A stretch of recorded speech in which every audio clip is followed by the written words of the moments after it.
call the meeting to order, meeting of the Historic Preservation Commission. Are we in compliance with the open meeting law? Yes, we are. Public comment during this portion of the agenda? Do roll call? Okay. Yeah, I keep forgetting because it's not on there anymore. Okay, Chair Wright, Here? Vice Chair Fordham, Here. Member Velez, Here. Member Hodge, absent. Member White, here. Member Klink, absent. Member Veltman, absent. Member McMillan Arnold, Here. Member Levine, absent. Member Beck, Here. Member Hotchkiss, Here. Member Millman, absent. Member Mooney, here. Thank you. We have a quorum of 7. Item 3, public comment during this portion of the agenda must be limited to matters on the agenda for action. If you wish to be heard, give your name for the record. The amount of discussion, as well as the amount of time any single speaker is allowed, may be limited. Item 4, do we have a motion to approve the minutes, if everybody's had a chance to read them? So moved. Any discussion? All in favor? Aye. All opposed?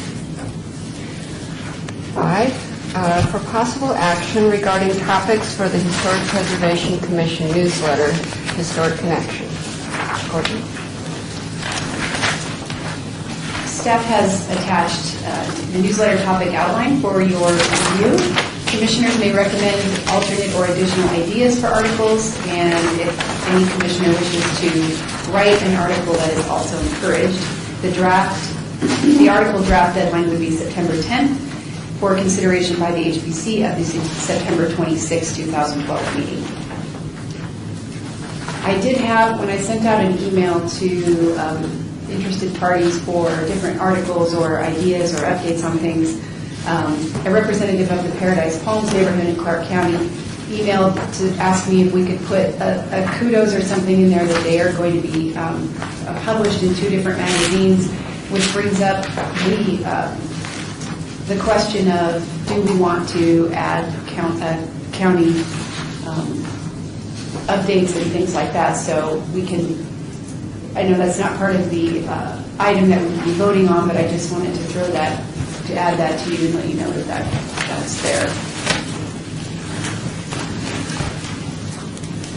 Anybody have a comment on that? It could, I'm sure it's really a worthy project, but it could be opening up a can of worms, as everybody else will want to be included, and we have very limited space. There are limited people to do all the work. I'm sorry? And probably we have a limited staff to do all the extra work.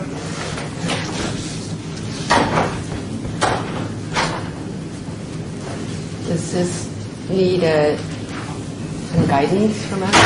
If commissioners had any ideas today, I could take those. I could also take them by email later.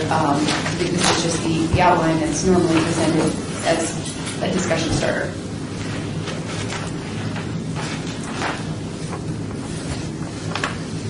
I guess mine's the only comment. Okay. Item 6, for possible action. Sorry.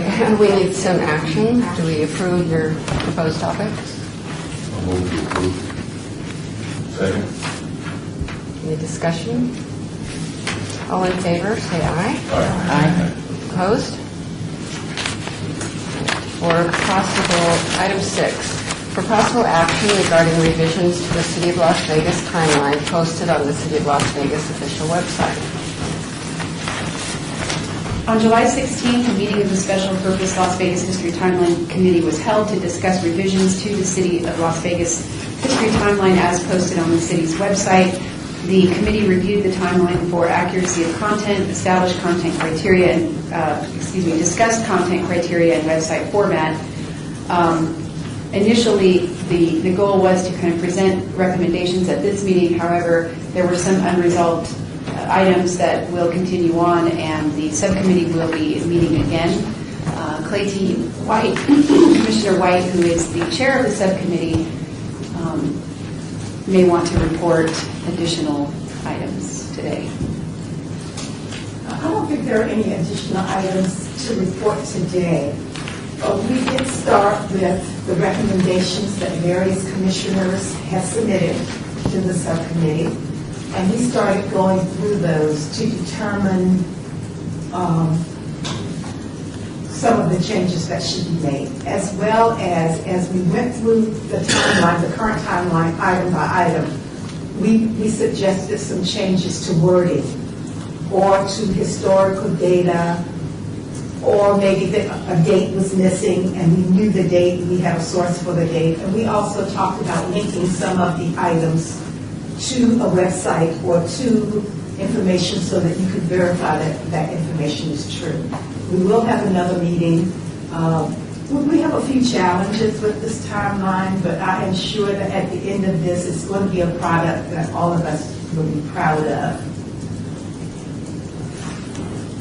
So will you set up another meeting? Yes, we are going to set up another meeting, but of course we have to, the city clerk's office has to be available because they take notes during those subcommittee meetings as well. So we don't know when that next meeting will be at this point. But those on the committee we've let Courtney know what our schedule is like for the next few weeks. So we'll let you, we can let you know when that meeting will be, but you cannot, I guess you can attend, yeah. Well, the public can attend. Public can attend. Yeah, it'll be posted. Okay. I have a question. I thought that I would be able to be an ex officio member and found out that I can't. Am I allowed to appoint myself to this or any committee? Because in the past, Bob has served on subcommittees. Right.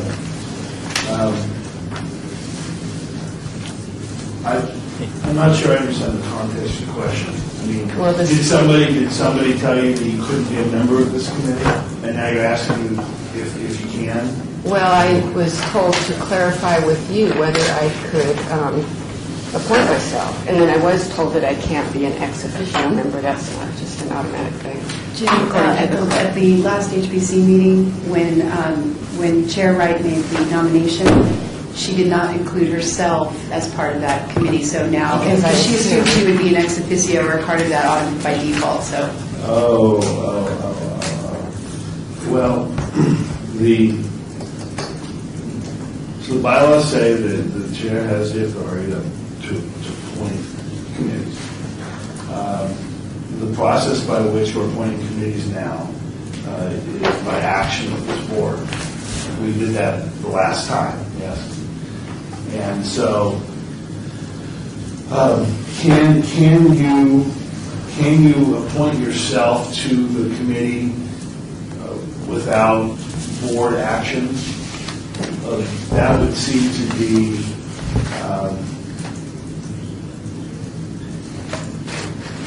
different than the action this board took the last time, which was to have board action to appoint members of the subcommittee.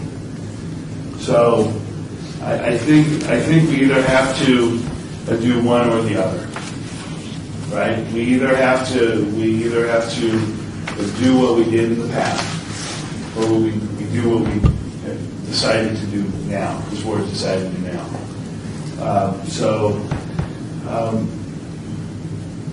You're more than welcome. What is you want? Do you want to be an official member of the subcommittee for? Oh, not purposes necessarily, of- but now just wanted to clarify that, so I understand that if I were to be a member of any committee, that I would have to appoint myself at the time that I appoint other people, and then have the board ratify that. Correct. And for this committee, I can attend as a citizen, Yes. which I did. Yes. But, I mean, theoretically, if the meetings continued for a very long time and I wanted to be part of it, then that would have to be noticed, and it'd have to be part of the agenda. Yes. And certainly, Chair and anybody on the board, if you have questions like this between our monthly meetings, you're free to call me and ask them. I just want to make sure that you know that that's available as an option. Currently, the bylaws state that the chair can appoint committees. Is that correct? Correct. The bylaws don't say the chair has to have a vote of the commission to approve that committee, correct? And so if we voted on it last time, I don't think we changed the bylaws by having the board approve that. Correct. I don't know where we adopted this, but for during the tenure that I was serving on the board, the chair was an ad hoc member of each committee, but I think that it's clear now that if you want to be a member of a committee that you need to appoint yourself to, I think that's what you're suggesting. I think that's what I'm suggesting based upon the direction the HPC took at the last meeting in appointing the subcommittee. So as a technicality, you could say can say I want to nominate myself for that, and we'll make that an action item for next month We could. to vote on it? Even though you're going to attend as a member of the public in the meanwhile? Yes. And we'll keep the lawyers happy, right? It's not that many. It's to keep everybody happy. Are we changing our bylaws then to say where the chair now has to ask permission of the commission to appoint members of the committee? So we're not, if you don't mean Chairman, we're not changing the bylaws, Commissioner. Look, we've had some struggles with the new direction of the city clerk's office and the city manager when it comes to subcommittees and committees. And we had a half an hour conversation about this here the last time before. I won't bore you again with it. But I will say this. Because this board chose to I don't know if exceeds the right word, but chose to follow the direction of staff in creating the subcommittee. I would just suggest that you follow the same procedure that you did before. If you're going to alter the subcommittee, if this board chooses to create subcommittees as it had in the past, then it certainly is within its power to do so. But I wouldn't for one committee do it one way for some members and another way for others.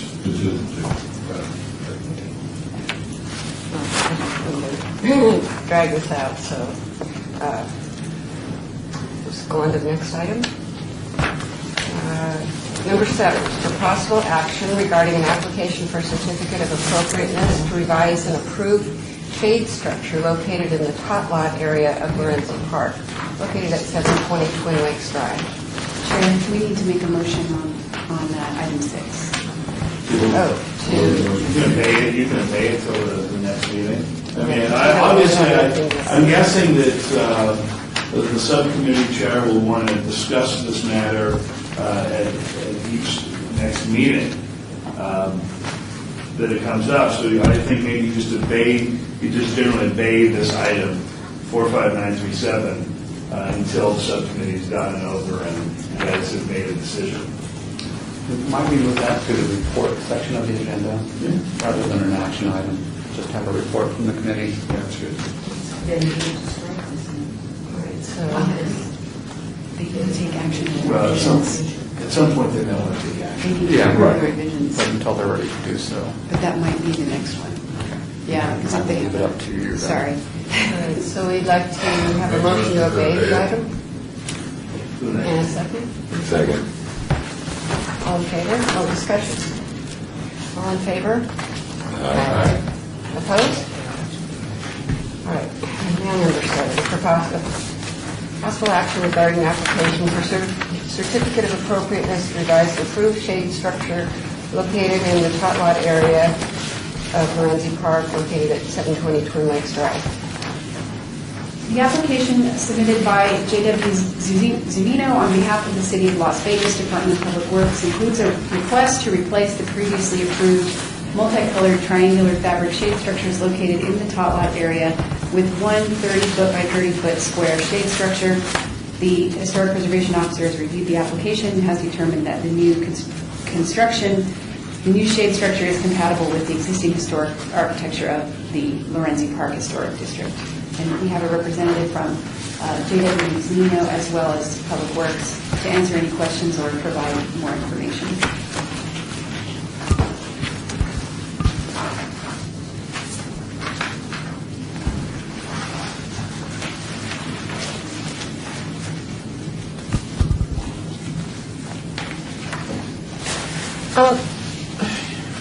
Is it open?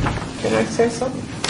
Yes. Okay, I'm looking at this picture, and so what we're saying here, I guess what I need to understand, I'm looking at these little floor things for the top lot splash pad area. That's what we're talking about, correct? Correct. Okay. And there appears to be 3 different shade structures. So what are we saying here? You're going to put one big thing from one end to the other? Is that what we're asking for? They're asking Well, for? I might turn the floor over to Chris from JWC. Thank you. Clarify. What we originally presented was this design where we had a series of triangular shade shelters here over the top lot in 2 different locations. This was presented at a 30% max level through the course of the project. Due to our value engineering budget cuts on that, we've changed that now to a single shade shelter over the main primary top line equipment. The rest of the play equipment are town walls, logs, and rocks that you climb on. It didn't require the shade covering over them. And so that would be the change.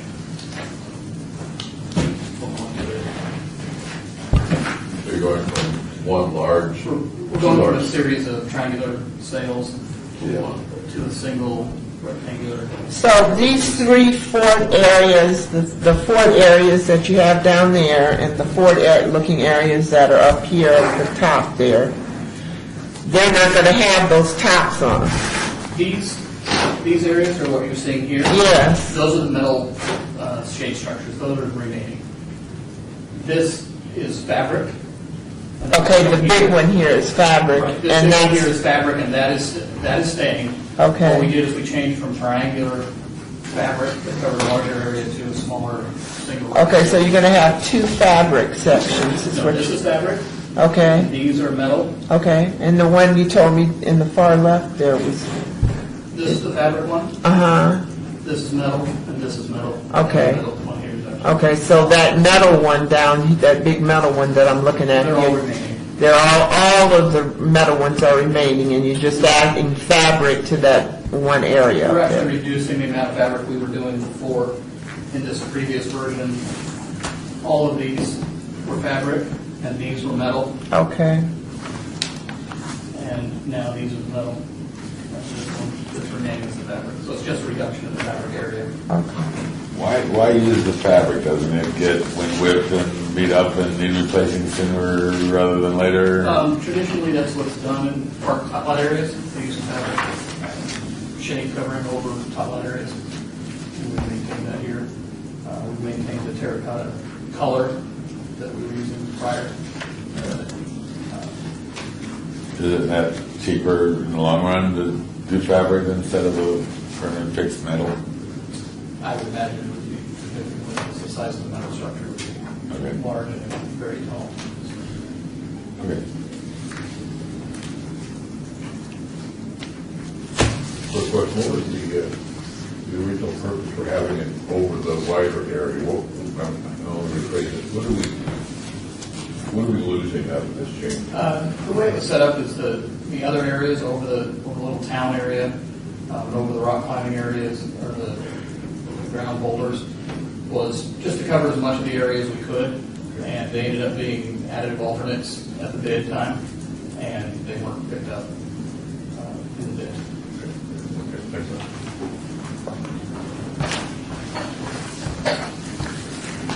Any other questions? Thank you. So we need a motion to approve the application. Motion approved. Second. Any discussion? All in favor? Aye. All opposed? All right, number 8, report by Department of Planning regarding update on the West Side School restoration project located at 330 West Washington Avenue. The only thing to report is that the KME architecture contract amendment did not go to the July 18, 2012 City Council. It's getting pushed back, I think, September at the latest, but we don't have a date yet. I'll keep you posted, but that's it. Number 9, report by Department of Planning regarding administrative reviews of applications for building permits for properties listed on the City of Las Vegas Historic Property Register. No items to report. Number 10, report by Department of Planning regarding Historic Preservation Commission Centennial Legacy Budget. No expenses to report. Report by Department of Planning regarding public outreach items. No report, just attached articles.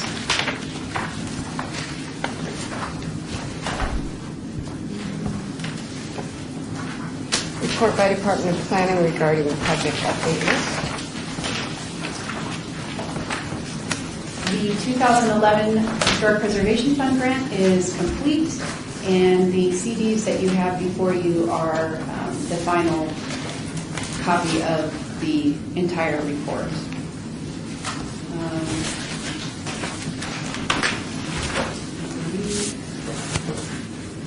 I don't recall if I reported this last time, but the Morelli House was officially listed on the National Register on June 3rd.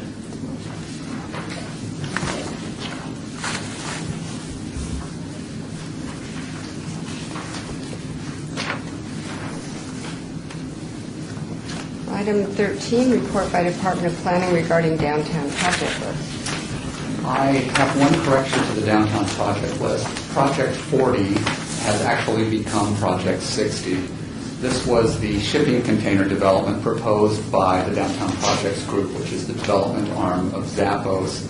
They were originally scheduled to go in on the west side of Fremont Street, but they decided to revise their application, and now they're going to do the project on the east side of, I'm sorry, I said Fremont Street, on the east side of 7th Street. The project has grown a little bit in scale. They were originally just going to do shipping containers. Now they've included a number of other elements into the project as well. This project is scheduled to go before the Planning Commission on the August 14th agenda. Another item that we have coming up on the August 14th Planning Commission agenda is project number 58.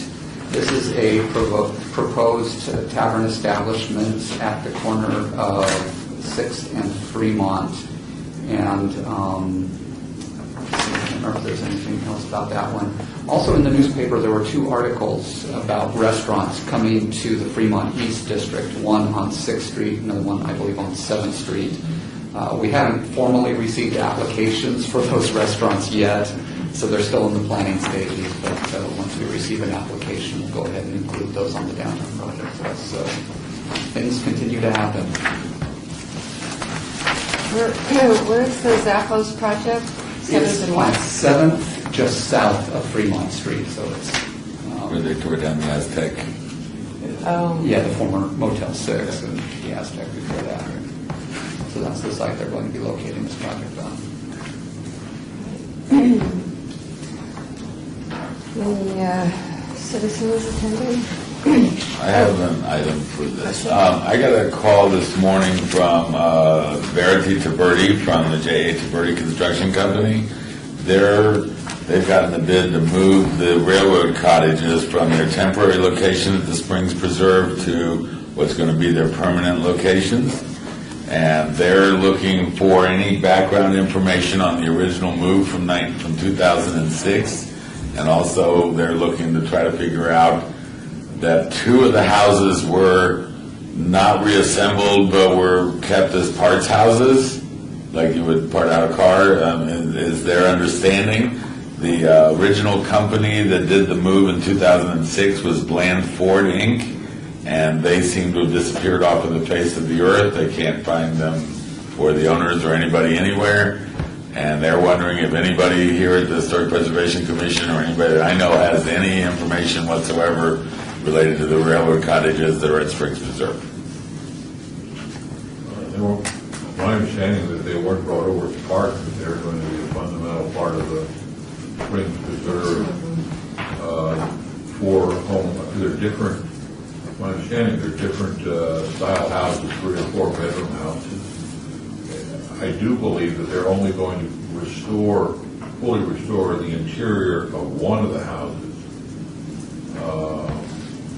So maybe that's what How many are there? there are 4, and I think there are 3 different designs within the 4 that we have. They have, what's his name, Brown? No, Tom. Oh, the guy that wrote the sort of the manual. Joe Thompson. They've got Joe Thompson, I understand, is working with the Springs Preserve. I think they may have hired him. He's really the expert on the cottages. Okay. Jim, I might just suggest that we want to have a long discussion about this, so we could place this on the next agenda, so that the public realizes what we're discussing, and we can move forward then. But it sounds like we might be done with this conversation. I'm not sure. Just for a question, what are the limitations on the discussion? What's the formal? If there's no action to be taken.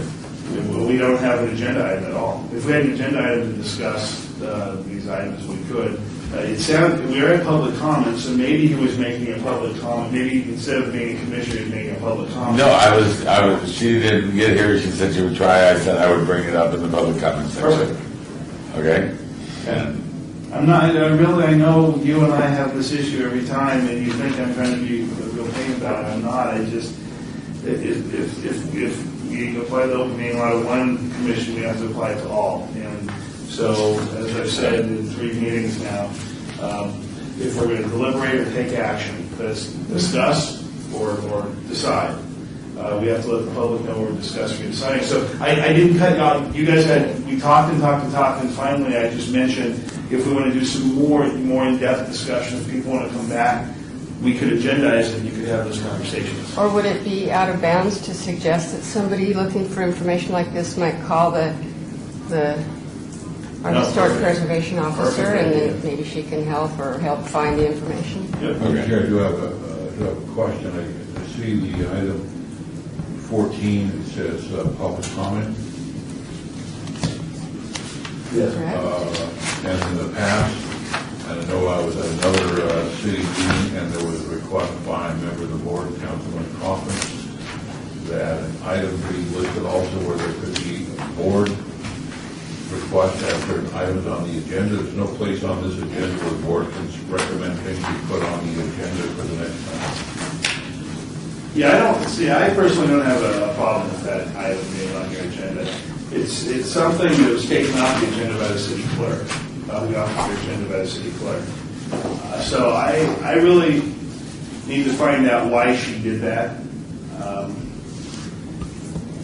Maybe it was out of a fear that some of the boards would just use that agenda item to talk about anything and not allow the public to know what was being discussed.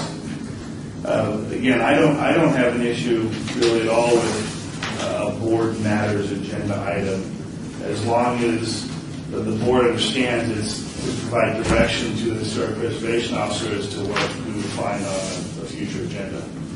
I've got to find out more about that, Commissioner.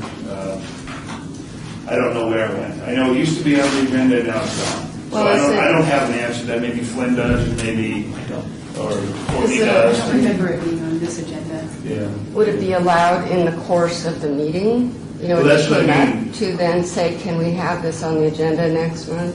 I remember there being a bit. We did have one. We did. Set items for next agenda, that's Right. right, yeah. And so,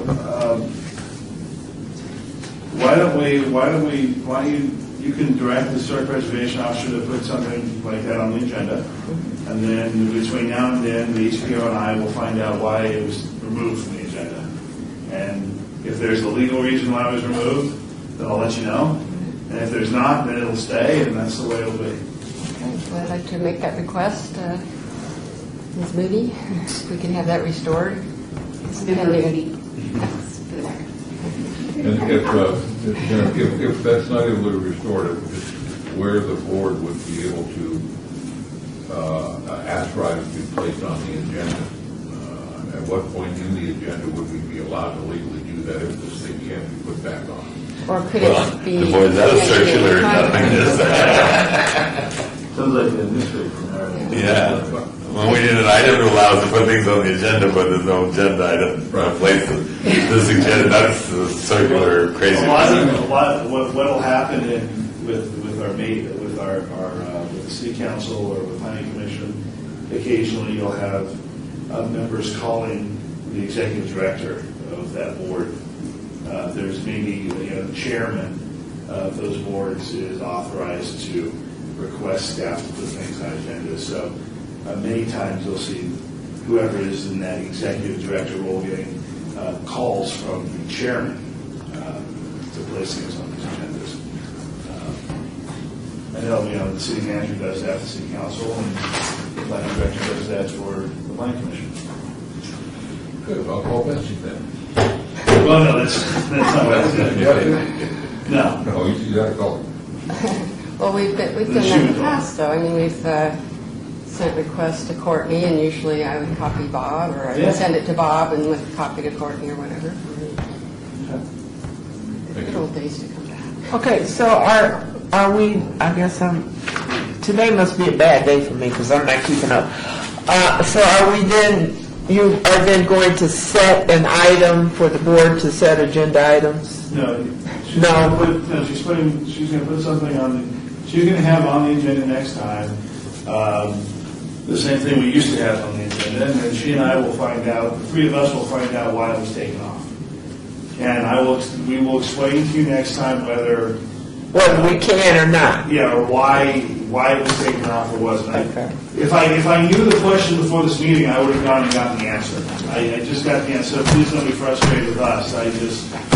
I'm not Just the messenger. frustrated with you. It's very frustrating. You're the messenger. I'm not frustrated with you, but it is frustrating when you have a board. And I don't know whenever we can discuss or say something, necessarily to be put on an item or discuss whether something can be put on an agenda or even a discussion as a board. Right. So that's frustrating. I agree with you. As a public citizen, I would say that I was all in favor of open meeting. I mean, it sounds great on its face, but it's so restrictive and hand tying that I don't know how anybody's getting anything done. Yep. So, talk to your legislators, and they'll be back in session in February. So,